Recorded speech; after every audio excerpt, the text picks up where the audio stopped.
Bien, vamos ahora con la suma vectorial, método analítico. Fíjate, entonces hay que tener mucho cuidado porque pues los vectores, como pudiste darte cuenta, como te has dado cuenta, pueden tener magnitud distinta de cero, pueden ser, bueno, la magnitud ya dijimos que es positiva, pero el vector puede tener coordenadas negativas y eso hace que cambie todo, ¿no? O sea, no necesariamente un vector está en el primer cuadrante, puede estar en el segundo, tercero o cuarto cuadrante, hablando en dos dimensiones, ¿no? Entonces, hay que tener mucho cuidado cuando hablamos de vectores, ¿no? Entonces, eso es muy, muy importante. Entonces, hay que establecer la convención de signos. Los vectores se descomponen en sus componentes rectangulares, se suman las componentes en sus respectivas direcciones y se calcula la magnitud y la dirección de la resultante. Ejemplo, fíjate.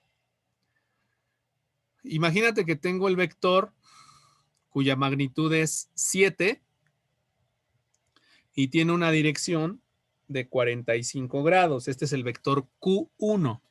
Y tengo el vector Q2 cuya magnitud es 3 y tiene una dirección de 30 grados. Pero resulta que el vector Q2 está en el tercer cuadrante. ¿Sí? O sea, aquí no me están dando las coordenadas de los vectores. Me están dando su magnitud y su dirección. ¿Sí te das cuenta? Entonces, este ejemplo es muy importante porque vas a decir, bueno, pero no conocemos las componentes, no conocemos X y Y, maestro. No importa. Basta con que yo tenga la magnitud y la dirección para poder conocer la resultante. Fíjate cómo le voy a hacer. Entonces, ya tengo, vuelvo a repetir, mi vector Q1 tiene magnitud 7 con un ángulo de inclinación de 45 grados. Y tengo mi vector 2, Q2, que tiene una magnitud de 3 y su dirección es de 30 grados, pero aguas porque está en el tercer cuadrante. Entonces, ¿cómo se da la convención de signos? Fíjate, para que puedas entender esto, pues la resultante va a ser aquella que sea positivo, positivo. Es decir, aquí está, fíjate. Lo que vamos a hablar aquí es de las componentes de cada uno de los vectores. O sea, si yo conozco, te lo voy a poner así. Yo tengo el plano cartesiano. Ajá. Y como tengo el plano cartesiano, te acabo de comentar que está el vector y yo conozco solamente la magnitud del vector. Entonces, yo conozco la magnitud del vector y conozco la dirección del vector. Entonces, ¿cómo voy a generar sus componentes en el eje X y cómo voy a generar sus componentes en el eje Y? Pues muy fácil. X y Y van a estar dados de la siguiente manera. Como esto es Y, estarás de acuerdo que esto es Y. Entonces, de tus clases de geometría, tú sabes que el seno de teta es el cateto opuesto entre la hipotenusa. Por lo tanto, el seno de teta en este triángulo, el seno de teta estarás de acuerdo que es Y entre la magnitud del vector. Ajá.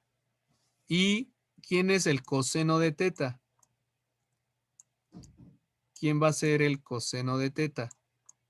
Bueno, el coseno de teta es la magnitud, o sea, X es cateto adyacente sobre la hipotenusa. ¿Sí? Ok.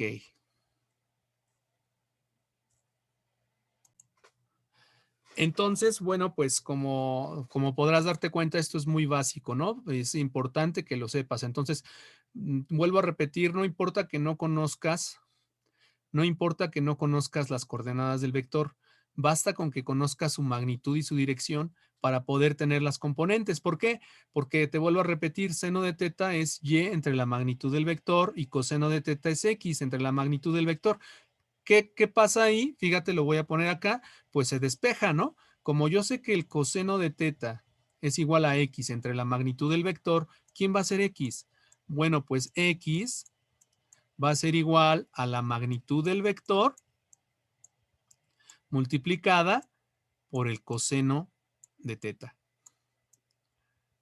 O sea, basta con que yo multiplique la magnitud de mi vector por el coseno de la dirección para que me dé X. ¿Y quién va a ser Y? ¿Quién sería Y? Bueno, pues Y va a ser otra vez mi magnitud del vector que estaba dividiendo y lo pasé multiplicando. Ajá. Este V que estaba dividiendo lo paso multiplicando del otro lado, ¿verdad? Entonces Y, o sea, la ordenada va a ser la magnitud del vector por el seno de teta. Entonces recuérdalo, siempre que yo quiera obtener la abscisa, voy a multiplicar la magnitud de mi vector por el coseno de su dirección. Y cuando yo quiera obtener la y, la componente, la ordenada, voy a multiplicar la magnitud de mi vector por el seno del ángulo, ¿sale? Entonces, fíjate, acuérdate, coseno para X, seno para Y, ¿sí? Vuelvo a repetir, coseno para X, seno para Y. Entonces, grábatelo de memoria porque aquí están haciendo eso. Fíjate, ¿quién va a ser la componente? ¿Qué es lo que están haciendo para este vector? Para el primer vector, este vector es este de acá, Q1, que tiene magnitud 7 y tiene una inclinación de 45 grados. ¿Qué voy a hacer? Voy a multiplicar la magnitud de mi vector, que es 7, por el seno de 45 grados. Ajá, eso me va a dar 4.95. Eso está en el eje de las Y, ¿sí? Y luego en el eje de las X voy a tener 7 por el coseno de 45 grados. A ver, hazlo en tu calculadora para que veas que sale.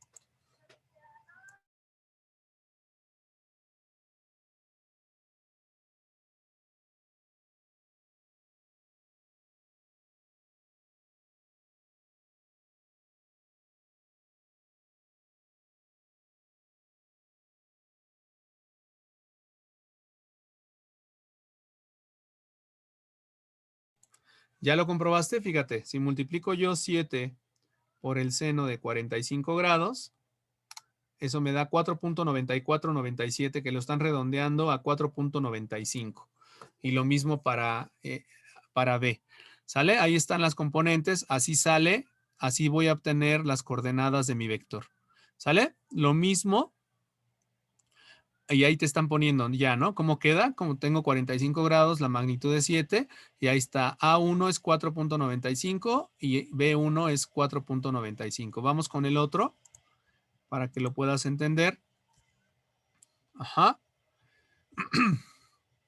Fíjate cómo ahí están haciendo notar que el segundo vector está en el tercer cuadrante, es decir, su componente en X y su componente en Y son negativas, ¿sale? Pero eso no me interesa en el aspecto de que basta con que yo multiplique la magnitud del vector, que es 3, por el seno de 30 grados. Acuérdate que seno corresponde a Y, coseno corresponde a X. Entonces, si yo multiplico, a ver, en tu calculadora, por favor, multiplica 3 por el seno de 30 grados y me da 1.5. Y si multiplico 3 por el coseno de 30 grados, me da 2.598, que redondeado, ahí está mal, sería 2.60.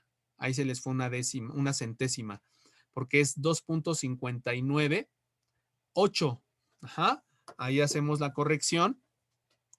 Aquí sería 2.6 o 60, que es lo mismo. ¿Sí? Entonces, ¿qué me va a quedar? Tanto la componente en X como la componente en Y van a ser negativas. ¿Por qué? Porque desde un principio me dijeron que este vector estaba en el tercer cuadrante. ¿Me entendiste? Bueno, ahí está esa primera parte de lo que estamos haciendo. Estamos hablando de los vectores, cómo en base a su magnitud y a su dirección, yo puedo encontrar las componentes de los vectores, ¿sale? Entonces, eso es básico de álgebra vectorial para poder entender la suma de vectores. Y bueno, pues aquí hay otro ejemplito, ¿no? Bueno, ya cómo voy a hacer la suma, analíticamente hablando en esta parte, pues simplemente agarro el vector A, el vector P o Q, o no sé cómo le llamaron aquí, si es Q1 y Q2, y los voy a sumar, ¿no? Entonces, ¿cómo hago la suma vectorial? Pues simplemente voy a sumar las X con las X y luego voy a sumar las Y's con las Y's, ¿no? En este caso, aguas con los signos. En la primer componente no va a ser una suma, va a ser una resta, porque más por menos, menos. Entonces, en tu calculadora, por favor, haz 4.95 menos 2.59 y te queda 2.36, que bueno, ya habíamos dicho que no era 2.59, era 2.6, sería 2.35, pero bueno, ya, ahí ya no estoy corrigiendo tanto, ¿no? Pero bueno, ahí está esa parte, sería 2.35 y para el eje, para yes sería 4.95 menos 1.5 y me da 3.45. Ahí está. ¿Cómo se ve la resultante? Bueno, ahí te lo están poniendo por acuérdate que haces la suma por el método del paralelogramo, pero bueno, una vez que yo ya tengo la resultante, ¿qué es lo que voy a hacer? Pues voy a dividir y entre x, ¿no? Voy a dividir y entre x y entonces lo que voy a tener en este caso, al hacer la división, voy a obtener la tangente de teta, ¿no? Entonces, ¿quién va a ser teta? Teta, la dirección de mi resultante va a ser el arco tangente de y sobre x, que en este caso es el arco tangente de 3.45 sobre 2.35 habíamos dicho, ¿no? Que era, no 2.36 por la corrección que hicimos, ¿no? Entonces, esto es el arco tangente, o sea, tangente a la menos 1, ¿no? Entonces, tú le das en tu calculadora shift tangente de 3.45 sobre 2.35 y te quedan 55.7388, que sería aproximadamente, en este caso, 55 grados con 44 minutos, 20.03 segundos. Bueno, aquí les diferencia un poco porque ellos tomaron a 2.36, no 2.35, pero ya habíamos dicho que ahí tuvieron un error, ¿no? Entonces, bueno, a final de cuentas, como podrás darte cuenta, ya tengo la resultante, que es la suma vectorial, y ya tengo la dirección de mi vector, ¿no? Y entonces, ¿cuánto vale la magnitud? Una cosa es tener el vector resultante y otra cosa es obtener la magnitud de mi vector resultante. Ajá. Entonces, ¿cómo voy a obtener la magnitud de mi vector? ¿Cómo salió este 4.18? Bueno, acuérdate que este 4.18 sale de calcular la raíz cuadrada de 2.36, para que ya no varíe, 2.36 al cuadrado más que 3.45. Acuérdate que la magnitud de la resultante es la suma de los cuadrados de los catetos, la raíz cuadrada, ¿no? Entonces, si yo saco la raíz cuadrada en mi calculadora de 2.36 al cuadrado y le sumo 2.36 al cuadrado más 3.45 al cuadrado, le saco la raíz cuadrada. ¿Cuánto me va a dar? A ver, hay que poner paréntesis para que te dé bien la raíz, si no, no te va a dar.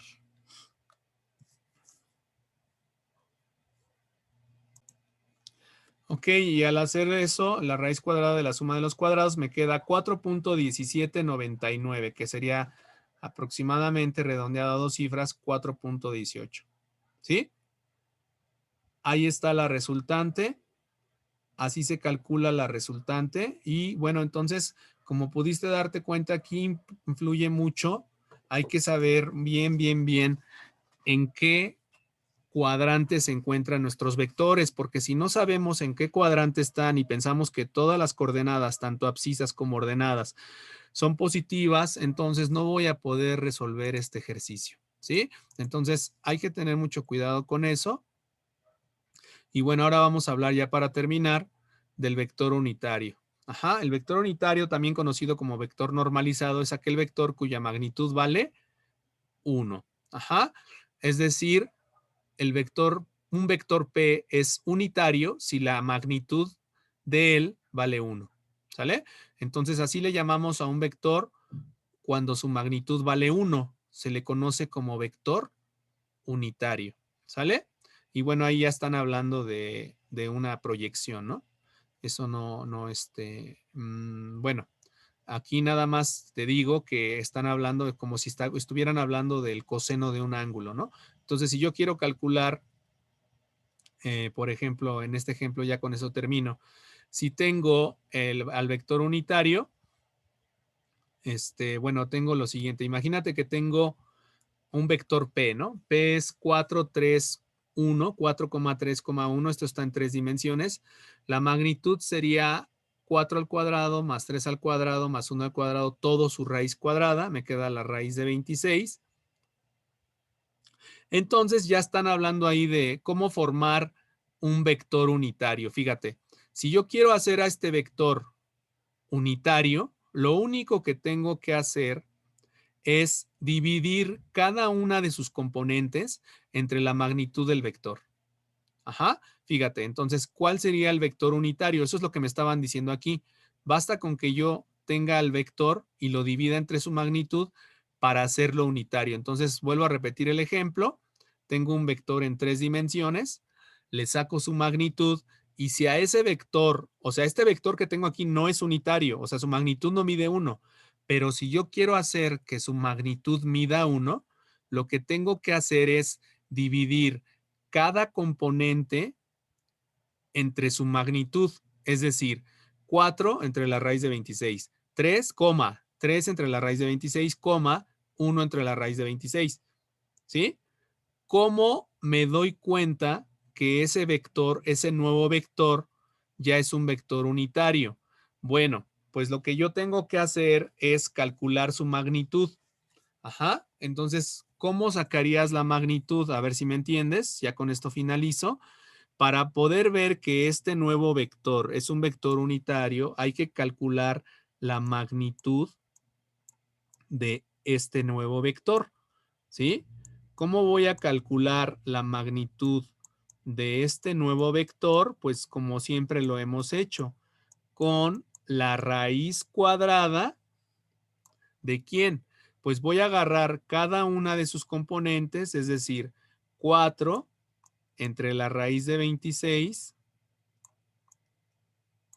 lo voy a elevar al cuadrado, más la segunda componente, que es 3 sobre raíz de 26 elevado al cuadrado,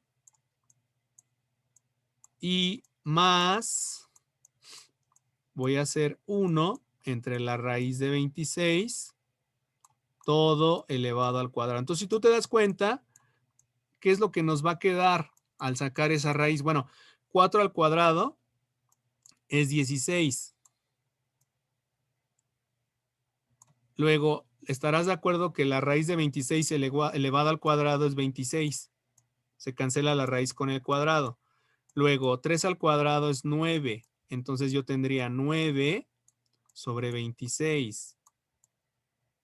Y luego, ¿qué tendría? 1 al cuadrado es 1 entre 26. Entonces todo lo estoy dividiendo entre 26 y le saco la raíz cuadrada. Entonces, ¿cuánto es 16 más 9? 25 más 1. ¿Qué tengo en realidad? Tengo la raíz de 26, 26avos. ¿Cuánto vale la raíz de 26, 26avos? Pues esto es la raíz de 1. ¿Cuánto vale la raíz de 1? 1. Por lo tanto, este vector efectivamente es un vector unitario. ¿Por qué? Porque su magnitud vale 1. Entonces, recuérdalo, para poder hacer, esto se vale tanto para 3 como para 2 dimensiones, para cualquier vector. Si yo lo quiero hacer unitario, basta con que divida cada una de sus componentes entre la magnitud del vector. Y eso lo va a hacer un vector cuya magnitud mide 1. Espero que lo hayas entendido. Muchas gracias.